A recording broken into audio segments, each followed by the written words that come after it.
Hey, horror fans, once again, it's the Horror Mighty G. We're going to talk about last night's episode of The Walking Dead.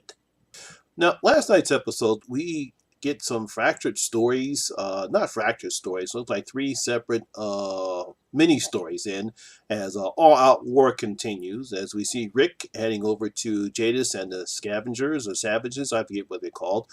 We get an appearance by not only Michonne, but Rosita. They obviously they want to have a first-hand look at the sanctuary because they want to see what they built.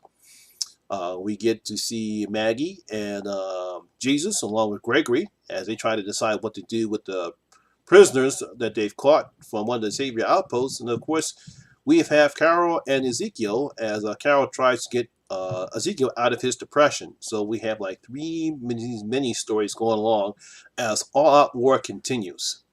First, we have Carol still trying to bring Ezekiel out of his depression. She can't do it. Meaning that he still has to fight up because we still have to continue. We have to finish what we started. We also see that Benjamin, who was killed, younger brother Henry, he wants to fight, and Carol obviously tells him not to follow her. But of course, the kid does, and Carol very reluctantly decides to take him along, but brings him back to the kingdom. She once again is about to blow the door open, but whatchamacallem, Peter. So her and Ezekiel have this very nice conversation when she tries her best to get him back into the fold, saying that we need you, we need King Ezekiel. Even if you're not up to it, you can still put on the act and act like the king. But King Ezekiel, he's just too depressed and said that he cannot do it. So that's basically where we left off with King Ezekiel. Maybe Carol can convince him to fight back, but right now the man is in the deep depression because, Shiva's dead. Over at the hilltop, Aaron returns back with the baby that he saved from their encounter with the saviors, and of course he's still grieving over Eric. And right now we see Jesus is trying to feed the rest of the prisoner saviors. Gregory, in his sneaky ways, of course, tells them we can't have them, we have to kill them. And Maggie and Jesus once says no because we have to, because Maggie and Jesus have this argument, not argument, they says we have to end this. And Jesus says, well, we have to make sure what's left, we have to make sure what's left is worth what we lost. Then Maggie and Gregory have this conversation in his old office because Gregory feels as though that Maggie still needs him for doing the right thing. He says, look, I know that you need me because you're just waiting for me to give you the okay, what you feel in your gut. And as we got to off these guys. But eventually they build the pen. They put those saviors in the pen. Now we do have one savior who is still resisting, and we have another savior who is trying his best to stay alive, which I believe is kind of good. But then again, it could be a ploy. We don't know what their plans are, but we know something bad is going to happen. We also see that Aaron and Enid, remember her? I think Carl's girlfriend.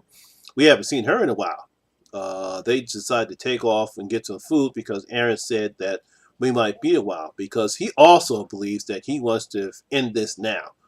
So that seems to be another theme as we see going out the show that people want to end this now.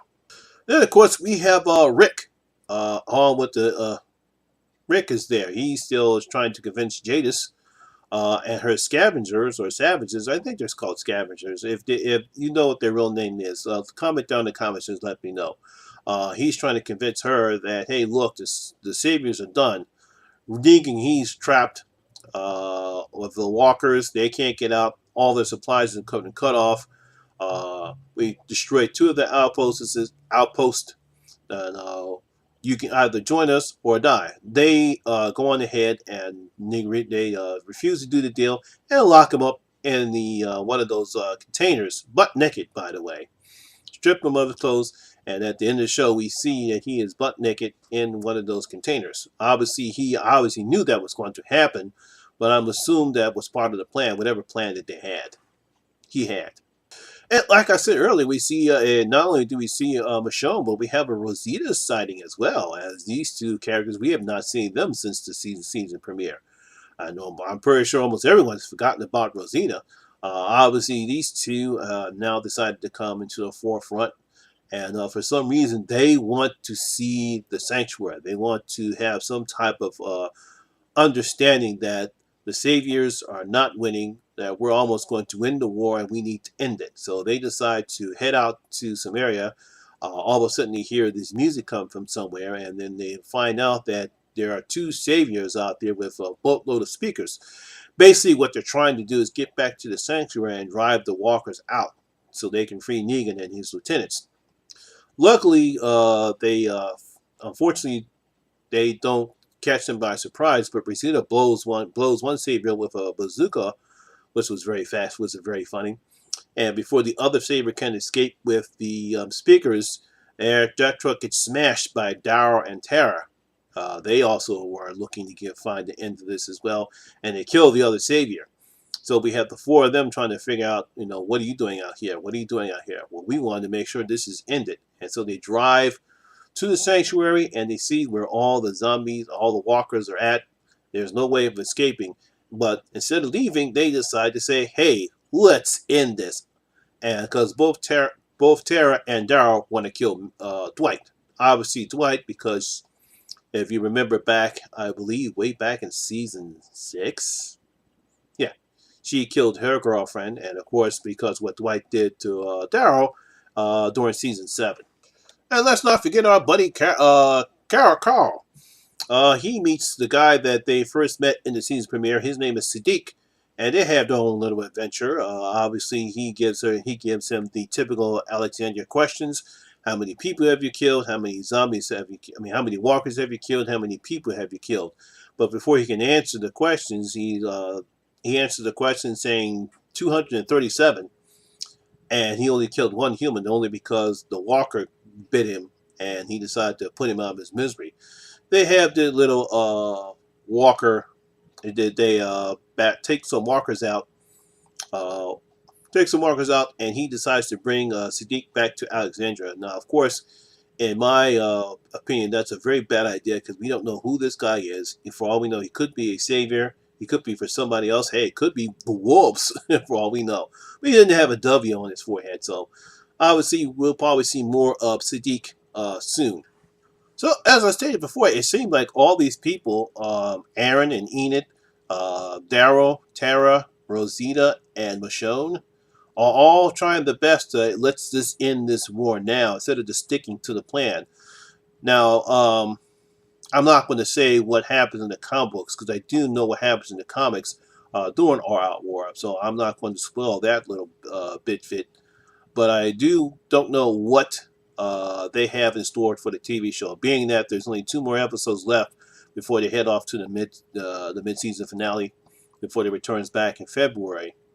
I'm pretty curious to see how they're going to end this or what type of price they're going to pay. Because there's a price being paid because I can't see Negan not having a plan to fight back.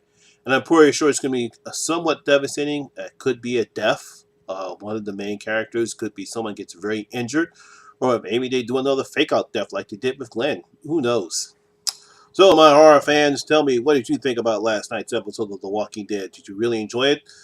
Do you think they're doing the right thing and having these people wanting to end the war right now because they caused so much damage, or this is just a very bad idea and something bad will happen? Make your comments down in your comment sections below and tell me what you thought about last night's episode of The Walking Dead. Well, that's my video for today. I hope you guys enjoyed it, and I thank you very much for watching. And of course, if you did like this video, please give it a thumbs up.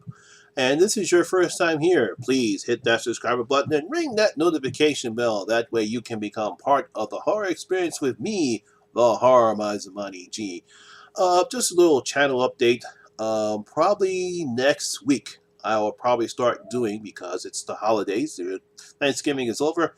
We're now hitting Christmas, and starting next week, I'm going to be doing Christmas horror movies. Horror movies based on Christmas, and of course, I'll start by reviewing the original Silent Night, Deadly Night. I think that's the best way to start it. Start the Christmas holiday horror movies by reviewing Silent Night, Deadly Night. It's one of my favorite horror Christmas movies. I'll be reviewing that movie next week, so stay on the lookout for that as well. Also, all my social media links will be down in the description below as well. I am on Facebook, Twitter, Instagram, and Letterboxd. I am also part of a group on Facebook called Killer Flicks, where we talk about horror all day long. And on Fridays, we basically, free for all Fridays, we basically talk about everything. Once again, my name is Lamont Smith, better known as the Horror Miser Monty G, and always remember, horror rules.